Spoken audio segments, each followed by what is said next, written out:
네, 과분하게, 너무나 과분하게 소개받은 분일 목사입니다. 클레어몬트에서 함께 공부하고 또 같은 기숙사에서 같이 살았었어요. 근데 이제 여기 정푸른 교수님 저희 뒤에 앉아 계신데, 정푸른 교수님 또 한결이 하늘이 전부 식구들 같은 분들인데, 이렇게 과천 영광교회에 계시다고 그래서 꼭 와보고 싶었는데 오늘 드디어 와봤습니다. 예, 와보니까 역시나 여러분들 표정이 굉장히 밝으시고 창조적인 기운이, 역동적인 기운이 느껴집니다.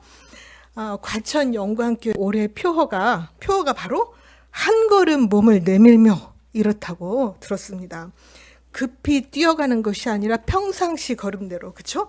평상시 보폭으로 걸어가되 많은 걸음이 아니라 딱 한 걸음만이라도 가보자, 이런 뜻이 아닌가 싶어요. 그래서 왠지 저같이 부실한 사람도 할 수 있을 것 같은 용기가 불끈불끈 솟아납니다. 그리고 이제 한 걸음 이런 말이 나오면 그 다음에 뭐가 나와야 돼요? 발이 딱 나와야 되는데 발이 안 나오고 뭐가 나오고 있습니까? 몸이 나오고 있습니다. 그래서 발로만 가는 것이 아니라 몸 전체를 움직여보자, 이런 역동적인 의미가 아닐까 생각해 봅니다. 그 다음에 작년의 자리가 아니라 올해 새로 은혜의 자리로 한번 온몸을 다 움직여보자, 바꿔보자, 이런 뜻이 아닐까 생각했습니다. 그 다음에 몸이라는 말도 참 신선했습니다. 몸. 예, 그래서 몸 하니까 저는 이제 몸이 딱 생각나는 것이 아니라 몸 하니까 갑자기 정신이 번쩍 들어요. 정신이 번쩍 들어서 저 멀리 멍 때리러 나간 정신을 몸에다 갖다 붙잡아 놓고, 그쵸? 그래서 이제 제정신 좀 차려서 현실을 직시하고 살자, 이런 생각이 들었습니다. 뒤로 물러서거나 주저앉지 말고 앞으로 내밀며, 이렇게 표현이 되어 있으니까 아주 실천적이고 진취적인 기상이 느껴져요. 그 다음에 내밀었다, 내밀다, 내밀자 하고 딱 끝나는 것이 아니라 내밀며 하고 끝나지를 않아요. 그렇죠?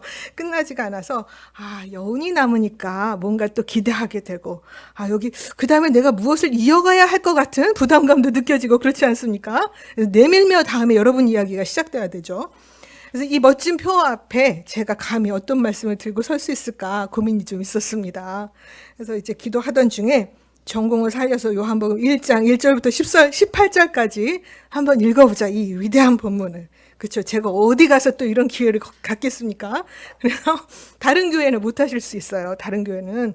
근데 과천 영광교회라면은, 우리 우목사님 섬기시는 교회라면은 가능하지 않을까 하는 기대를 가지고 한번 도전해 봅니다. 그래서 이제 우리가 성경을 읽다 보면 다 아는 것 같고 다 읽은 것 같고, 그렇지만 막상 읽어보면은 생소한 것들이 보이고 단어들도 왜 이렇게 어려운지 모르겠어요. 그래서 전에는 읽히지 않던 새로운 것들이 읽히기도 하고 그렇습니다. 요한복음 1장 1절에서 18절에 어떤 제목이 붙어 있는데요. 뭐라고 말하는지 혹시 아십니까? Hymn to Logos, 로고스 찬양시라는 제목이 붙어 있는 위대한 본문이죠. 여기에 사용된 단어 수가 많지 않고요. 헬라어가 굉장히 쉽습니다. 요한복음 1장 1절에서 18절까지는. 그러나 우주적인 차원으로 광활한 스케일이 펼쳐지고요. 저명한 인류 고전들이 읽다 보면 문득문득 옛날에 내가 이런 말 어디서 봤는데 하는 그런 것들이 자꾸 생각나고, 그래서 형이상학적인 철학적인 용어들과 세례자 요한, 모세, 이런 역사적인 인물들이 나타나면서 이상계와 현실계를 넘나들면서, 그쵸, 풍부한 뜻을 자아내는 그런 다층적인 본문입니다. 그러나 이제 이렇게 굉장히 함의가 많으니까, 뜻이 많으니까 굉장히 어려울 것이다 하고 이렇게 보면은 그렇게 어렵지가 않아요. 장황하게 산문으로 늘어놓은 것이 아니라 글자들이 단어들이 단속적으로 맞물리면서 파장을 막 일으키면서, 그렇죠? 운문처럼 빠르게 익힙니다. 이렇게 단어도 쉽고 운문처럼 빠르게 익히고 하여간에 읽기는 굉장히 쉬운데 뜻은 쉽지가 않아요. 뜻은, 그렇죠?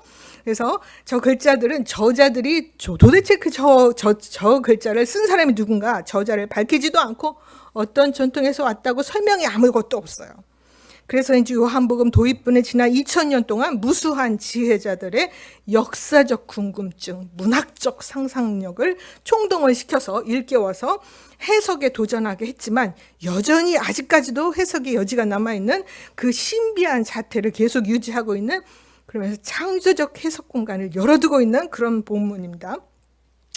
읽는 사람의 언어, 신앙, 인격, 취향, 나이, 성별, 독서량, 상상력, 경험, 관점에 따라서 천차만별로 읽힐 여지가 있는 그런 본문인데요.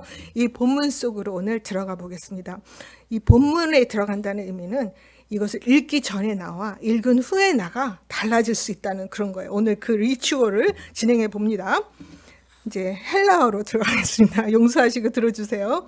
부족하지만 용서하세요. And archein logos, 그 로고스가 태초에 그 로고스가 있었다. n이라는 동사가 쓰였는데 n이라고 하는 것은 영어로 비동사에 해당하는 거예요. 비동사가 해당하는데 그것이 미완료라는 시제로 쓰였어요. 그래서 태초에 있었는데 아직까지 끝나지 않은 상태. 태초에 계셨는데 태초에 존재하고 계셨는데 지금도 여전히 존재하고 계신다. 로고스가.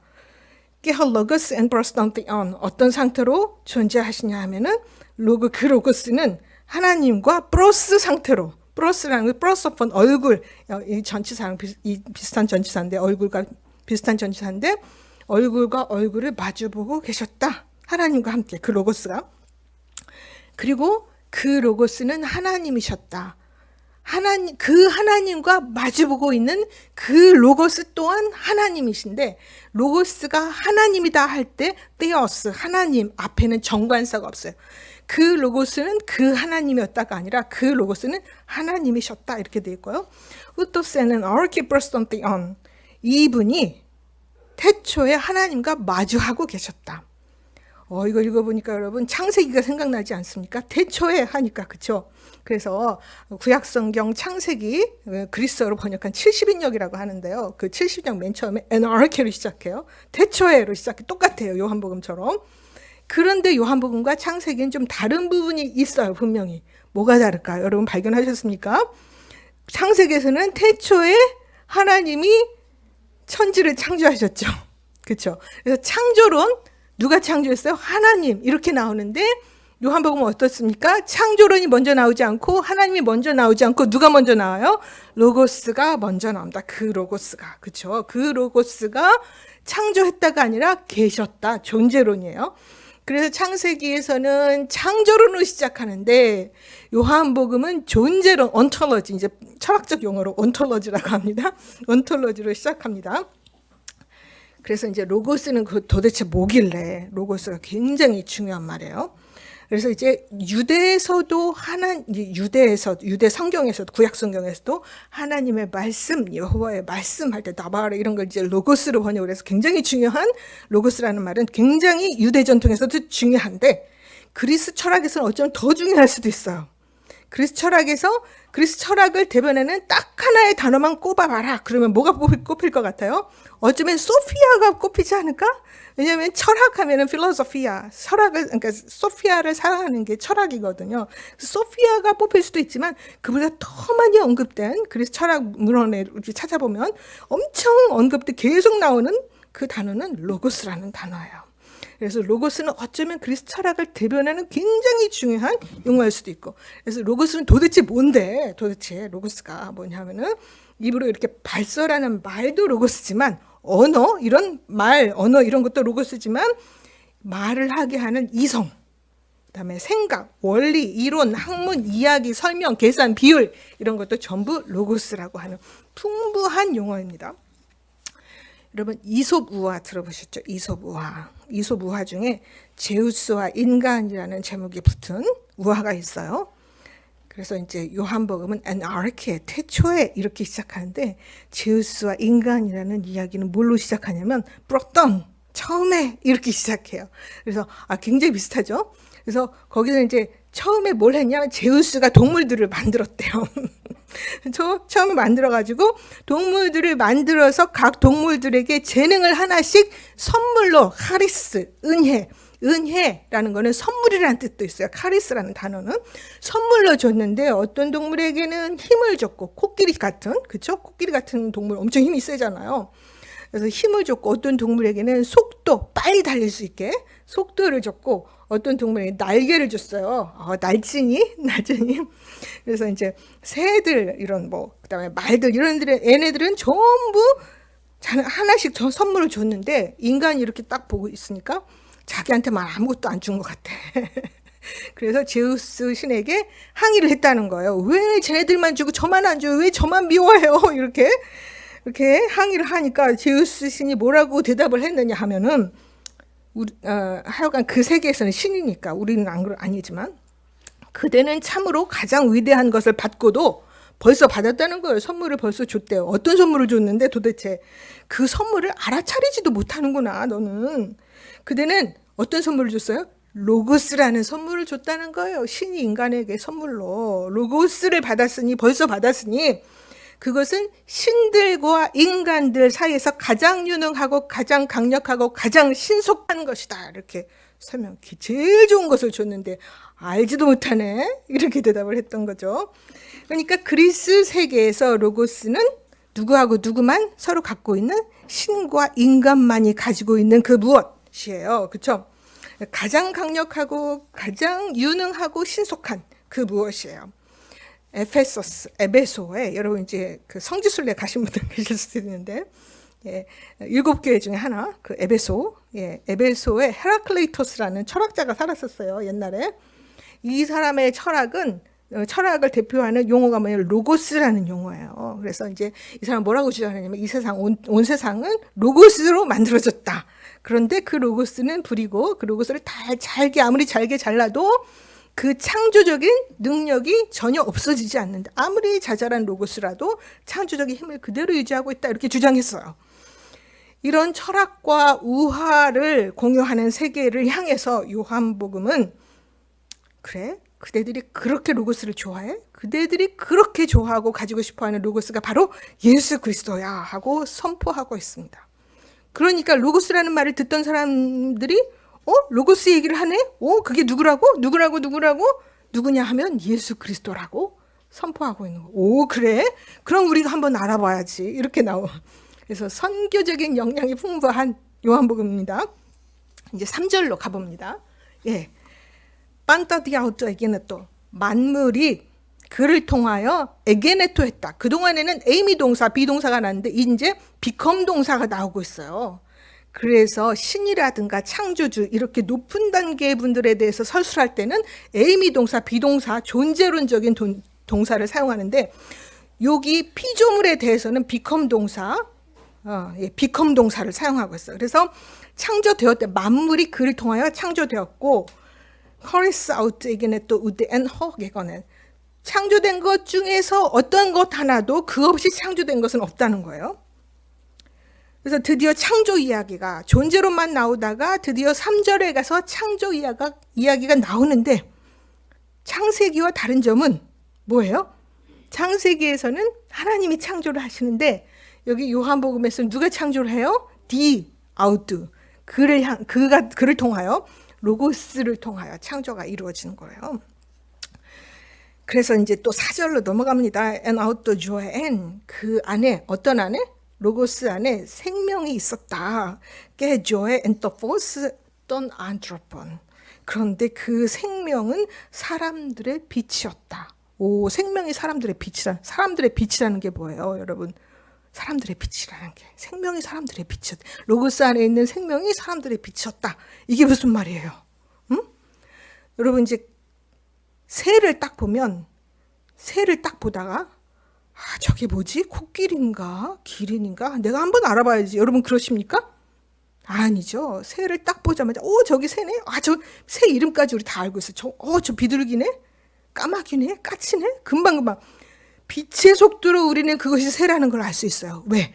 새는 새만이 고유하게 내는 빛을 발하고 있어요. 새의 빛을 발하고 있어. 사람을 딱 보면 저게 기린인가 코끼리인가 돼지인가 이렇게 생각하십니까? 사람을 보자마자 저건 사람이다 하고 금방 알아보죠. 이름까지도 우리는 다 기억하고 있어요. 빛의 속도로. 왜냐하면 그 사람의 고유한 빛이 그 사람에게서 나오기 때문에 그것이 사람들의 빛인데 사람을 사람답게 하는 빛이 뭐라고요? 로고스 안에 있는 생명이래요. 왜 도대체 이런 말을 할까? 왜 태초까지 언급하면서 창세기까지 언급하면서 새로운 창조를 해야만 했을까? 아무래도 이 시기에는 뭔가 창조 질서가 어긋나는 아주 위태로운 사건들이 많이 있었던 것 같아요. 왜 사람다움을 얘기할까? 아무래도 이 시대에는 예수님 시대에는 사람다운 사람 하나 없던 그런 시대가 아니었을까? 어두운 시대가 아니었을까? 이런 상상을 하게 됩니다. 아닌 게 아니라 5절을 딱 가보니까 드디어 어두운 이야기가 나오는데 여기 어둠이라는 여자가 나와요. 여자가. 예, 이제 모든 헬라어에는 성수격이 있어서 어둠 스코티아 여성 명사가 쓰였습니다. 로고스는 남성일까요? 여성일까요? 남성이죠. 이제 로고스 예수님께서 여성 스코티아 어둠을 구하러 오는 이야기. 이게 바로 요한복음입니다. 5절 한번 읽어보실까요? Get the force and the scotia fine. 그 빛이 어둠 가운데 빛나고 있어요. 지금도 빛나고 있어요. Que scotia out u catalaban. 그런데 어둠은 그것을 파악하지 못해요. 포착하지 못해요. 예. 그래서 이제 까탈람바네인이라는 동사가 쓰였는데 까탈람바네인은 주먹으로 꽉 휘어잡는 이게 파악하는 것이 이제 까탈람바네인인데 비슷한 동사가 람바네인 받아들이다, 빠라람바네인 맞아들이다, 영접하다 이런 표현들이 인정받다, 인정하다 이런 표현들이 여기에 동시에 세 가지 서로 람바네인 동사 세 가지가 요한복음 서문에 사용되었어요. 6절로 넘어갑니다. 에게는 또 안트로포스 아페스타메노스 파라테우 오노마오트 요하네스 이렇게 돼 있어요. 그래서 드디어 누군가가 한 사람이 창조되었는데 에게는 또 비컴 동사가 쓰였어요. 누군가 하냐면은 하나님으로부터 보내심을 받은 자 이름하여 요한. 그의 이름은 요한이었다. 세례 요한 얘기죠. 그 다음에 후토스 에르텐 is martyria hina martyria the perito photos ina pantes pistiusin diautu uk enekenostos al hina martyria the perito photos 이렇게 돼 있는데 이 사람은 증언을 하러 온 사람이에요. 증언을 하러 왔으니 그 뭐에 대해서 증언하냐면 그 빛에 대하여 증언함으로써 모두가 그를 통하여 믿게 하려고 온 사람. 그 사람은 요한은 그 빛 자체는 아니고 빛에 대해서 증언하러 온 사람일 뿐이에요. 이 당시에 세례 요한이 엄청 유명한 사람이었어요. 그래서 필라비우스 요세푸스가 이제 유대 고대에서 쓸 때 요한에 대해서도 예수에 대해서도 쓰지만 요한에 대해서도 썼습니다. 더 길게 썼어요. 예수님보다.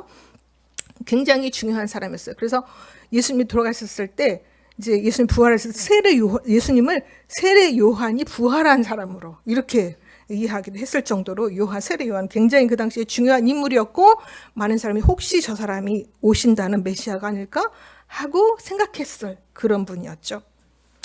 그런데 그것은 아니고 그 빛 자체, 그 메시아 자체는 아니고 그리스도는 아니고 그 빛을 증언하러 온 사람이다 이렇게 소개하고 있어요. 9절로 가십니다. 엔토포스토 알레티노 이제 그 빛은 아닌 세례 요한을 소개한 다음에 그 다음에 진짜 빛 진짜가 있어. 진짜가 있는데 누구냐 하면은 허포티즈 판타안트로 모든 사람을 비추는 진짜 빛이 있어요. 이렇게 하면은 이스톤 코스몬 그분이 이 세상에 오셨다. 달리 해석할 여지도 있는데 그것에 대해서는 오늘 말씀드리지 않고요. 그냥 복음적인 방향으로 가겠습니다. 그래서 세상에 오는 모든 사람을 비추는 빛 이렇게도 설명할 수 있지만 모든 사람들을 비추는 그 빛이 세상에 오셨다. 이 세상에 드디어 진입하셨다. 여기에서 이제 비로소 비동사만 로고스에 대해서 적용하다가 드디어 세상에 오신 로고스 얘기를 하면서 드디어 비컴 동사, 기노마의 동사가 여기서 이제 나타나기 시작하죠. 10절로 넘어갑니다. 엔토코스모엔 그가 이 세상에 계셨다. 게오코스모스 디아우트에게는 또 그리고 이 세상은 그를 통해서 창조된 세상이에요. 이 세상에 그가 직접 창조하신 그 세상에 그가 계셨다. 깨어코스모스 아우트 에그노. 그런데 세상은 그를 알아보지 못했어요. 이스타이디아 에센 그 자신의 것들 그가 만드신 창조하신 그 자신의 것들 속으로 들어오셨는데 깨허이디어이 아우토 으빠랄라본 그 자신이 만드신 그 사람들 자신이 만드신 그 피조물들이 그 사람들이 그를 영접하지 않아 맞이하지 않았어요. 예수님의 삶을 생각해 보세요. 어떤 일을 겪었는지 자기 백성들에게 그리고 자기 자신이 창조하신 그 인간들에게 어떤 일을 겪으셨는지 상상해 보세요. 이제 12절입니다. 헛소이 그러나 헛소이 데 엘라본 아우톤 누구든지 그분을 믿기만, 막 받아들이기만 하면, 그분을 받아들이기만 하면, 그 사람들에게는, 그를 영접한 그 사람들에게는 어떤 권세를 주셨냐면은 하나님의 자녀가 될 수 있는 권세를 주셨어요. 그래가지고 어떤 사람들이냐? 그 사람들은 그 이름에 의탁하는 사람들, 그 이름을 신뢰하고 그 이름에 전적으로 맡기는 그런 사람들. 시편 32편 10절에 보면 악한 자에게는 고통이 많으나 주님을 의지하는 사람에게는 한결같은 사랑이 넘친다. 주님을 의지하는 이게 이제 바로 이게 그분을 믿는다는, 그 이름을 믿는다는 게 바로 그런 뜻이에요.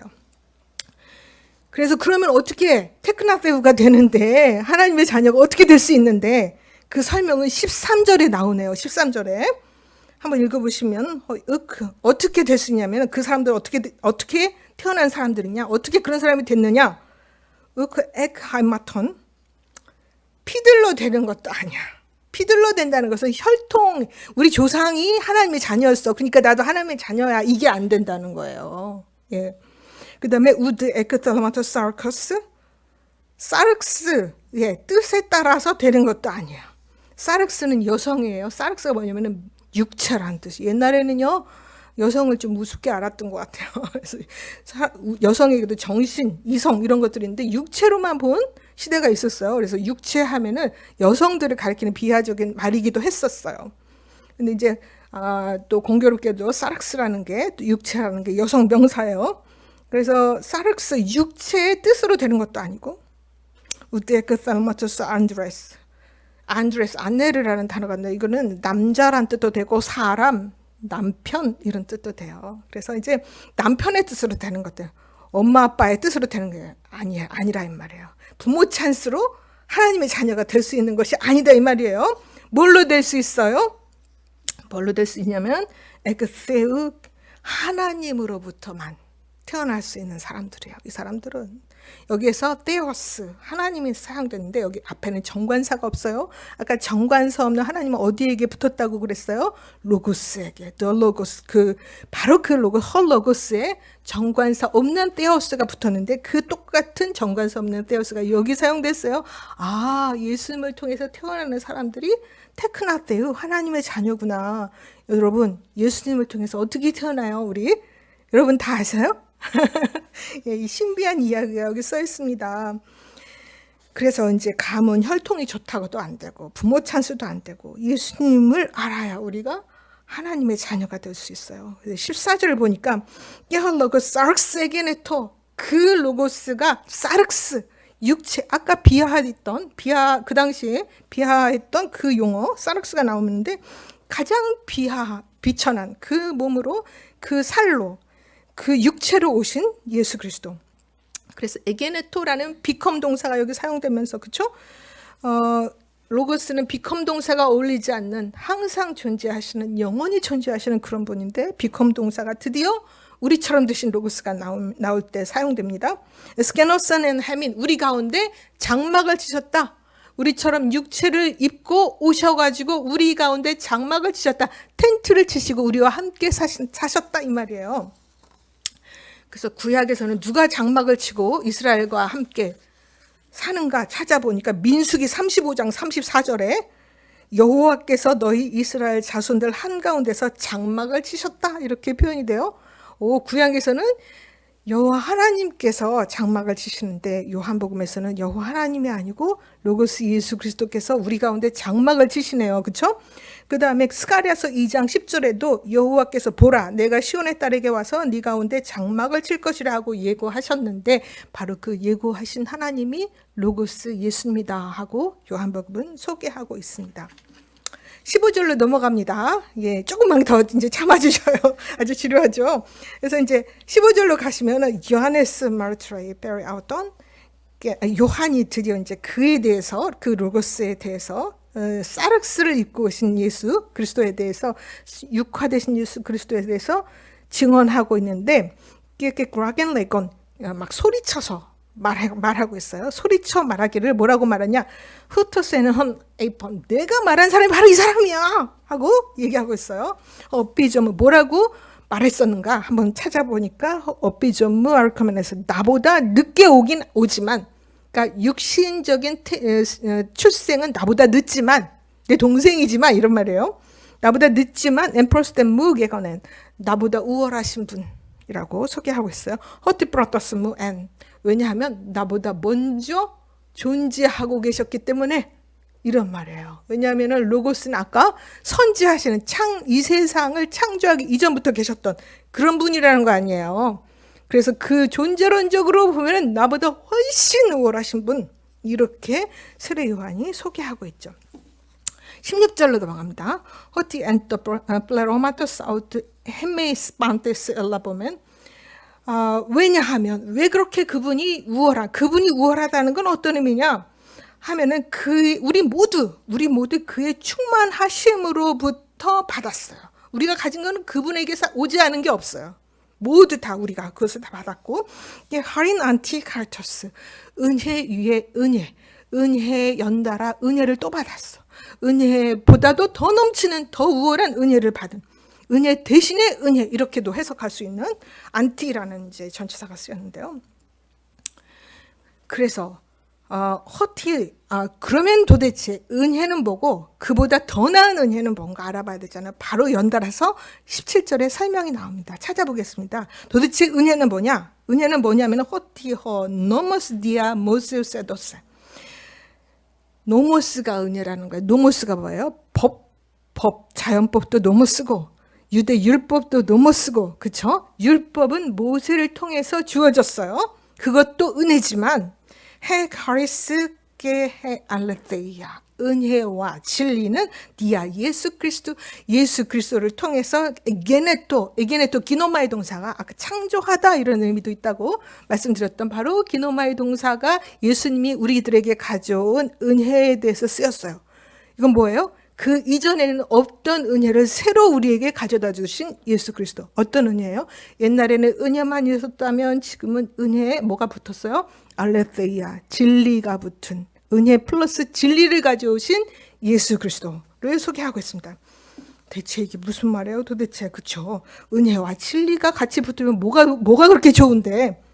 대체 진리가 뭔데요? 진리가, 여러분, 진리가 뭡니까? 진리의 반대말은 무엇입니까? 진리의 반대말은 거짓일까요? 가짜? 뭐입니까? 진리의 반대는, 그리스 문화권에서는 진리의 반대는 레떼라는 거예요. 진리는 그리스어로 알레테이아, 레떼에 아가 붙어서 레떼를 부정하는, 그쵸? 그게 알레테이아예요. 레떼는 뭐예요? 망각이라는 단어예요. 망각할 수 없는 그 무엇이 진리라는 거예요. 여러분, 이제 그리스 신화에 보시면은 레떼의 강물, 혹시 여러분 레떼의 강물 들어보셨죠? 레떼의 강이 있대요. 사람이 죽으면 가는 곳인데, 이제 몸을 떠나서 혼이 막 올라가서 어딘가로 막 이제 정처 없이 헤맨다는 거예요. 막 뜨겁고 덥고 너무너무 힘든, 목이 막 타가지고 그런 곳을 막 가다가 갑자기 강이 딱 나타나는데 그게 바로 레떼의 강이라는 거예요. 여러분, 그러시면 어떡하겠어요?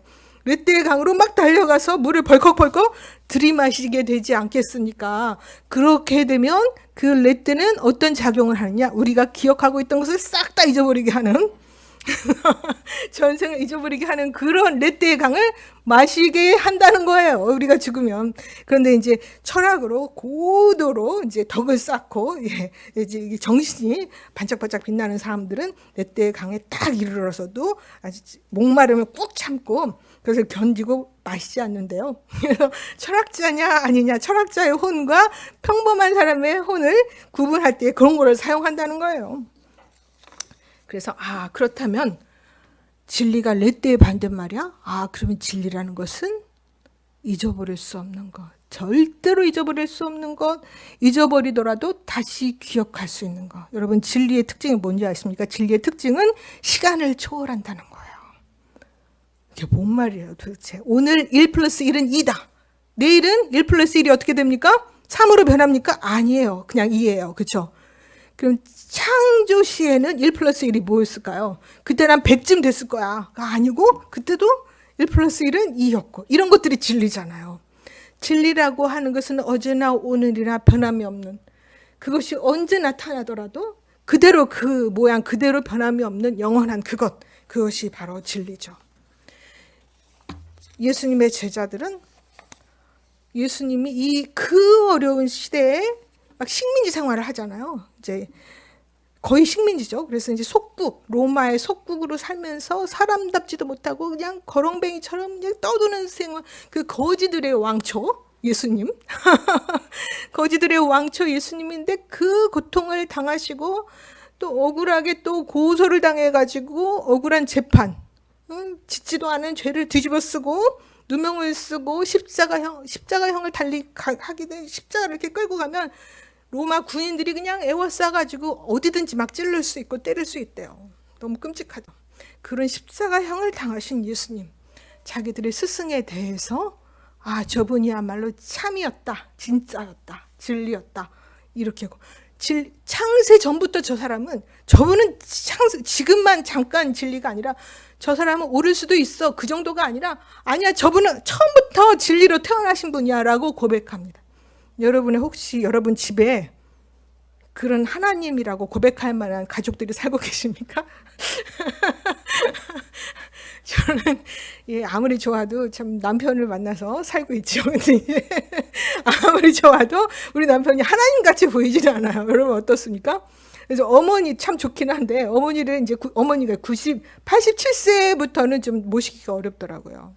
밥 해드려야 되죠. 빨래 해드려도 너무 힘들어요. 그냥 가족이 함께 있다는 것 자체가 부담이에요. 그래서 우리 엄마가 혹시 로고스? 영원한 로고스신가? 그런 생각 해본 적이 없습니다. 남편도 마찬가지예요. 그런데 얼마나 대단한 분이셨길래 도대체 숙식을 함께 했던 가족들이 예수 그리스도를 로고스라고 고백할까? 창세전부터 계셨던. 저는 그 생각을 가끔 해요. 그래서 어쩌면 진짜 좋으신 분이었을 것 같고, 그렇죠? 그리고 그냥 그 삶 자체만 좋으신 것이 아니라 어쩌면 그런 말씀을 하고 가셨지? 어떻게 그런 말씀 우리에게 주셨지? 하는 그런 비유들, 그 누구도 따라할 수 없는 그런 비유들을 말씀하셨어요. 마지막 드디어 18절입니다. 그래서 Beyond this hurricane 뻣뻣대, 아무도 하나님을 본 적이 없대요. 옛날에 하나님 봤다고 뻥치는 사람들 많이 있었어요. 그래서 모세도 봤대. 야곱도 봤어. 야곱이 이스라엘이잖아. 그러니까 야곱이 이스라엘이니까 나도 이스라엘 사람이면 이스라엘 하면은 다 하나님을 본 사람들이야. 니네는 못 봤지? 우리는 봤어. 이렇게 주장한 사람들이 있었다는 거예요. 그런데 아무도 다 가짜라는 거예요. 그거는 요한복음이 선포를 했습니다. 아무도 하나님을 본 사람이 없고, 본 적이 없고. 그 다음에 그럼 누가 딱 한 분이 보셨는데, 누구냐? 모노게네스 테어서 헌 이스톤 꺼번트 파트로스 기노섹스게 사토. 이렇게 돼 있어요. 모노게네스 테어스. 독생하신 하나님, 로고스 하나님이시죠. 독생하신. 여기 모노게네스, 이 말은요, 플라톤의 티마이오스라는 책에 나오는 건데, 모노게네스는 신이 우주를 창조하고, 보이지 않는 우주를 창조하고 그 우주를 그대로 본받아서 보이는 이 세계를 창조했다는 거예요. 그래서 보이지 않는 그 세계가 아버지고 보이는 이 세계는 아들. 이 아들은 이 보이지 않는 세계의 독생자라는 거예요. 그때 모노게네스라는 단어를 쓰거든요. 근데 바로 그 모노게네스가 쓰였어요. 구약 성경 70인역에서 모노게네스는 아들이 여럿 있는데 어떤 특정 아들에게 대해서만 모노게네스 저건 독생자인데, 독생자도 아니고 아들도 많은데 왜 저한테 모노게네스를 썼나 하고 보면은 그 사람이 적자, 다른 사람들은 서자 이렇게 돼요. 적자라는 뜻도 있고 독생자라는 뜻도 있고, 남자 여자 입다의 딸 있잖아요. 딸인데 모노게네스, 여자든지 남자든지 하나밖에 없는 독생자녀는 모노게네스라고 표현하는데 그 단어가 쓰였어요. 그럼 무슨 말이냐? 하나님을 고스란히 그대로 재현한, 다른 어떤 누구보다 그분만이 하나님의 그대로 재현한 그분. 어디서? 그 하나님의 품속, 아버지 하나님의 품에 계셨던 그분, 현재도 품에 계시는 그분이 어떤 식으로 알려주냐 하면은 엑세게오마이 했다는 거야. 하나님을 해석해내셨다. 예수 그리스도께서 온몸으로 사시면서 하나님의 품에서 배웠던 그대로 온몸으로 사시면서 하나님, 보이지 않는 하나님을 해석 인터프리테이션이에요. 해석 인터프리트 해석해내셨다. 아, 멋지지 않습니까? 엑세게오마이라는 것은 숨겨져 있던 것, 그 속에 있던 것을 끄집어내서 보이게 해주는 것. 이게 엑세게오마이라는 동사의 의미인데 엑세지시스라고 성경 주석할 때 엑세지시스라고 하거든요. 바로 그 단어가 엑세게시스인데 그리스어에서는 그 단어가 바로 여기에 쓰였어요.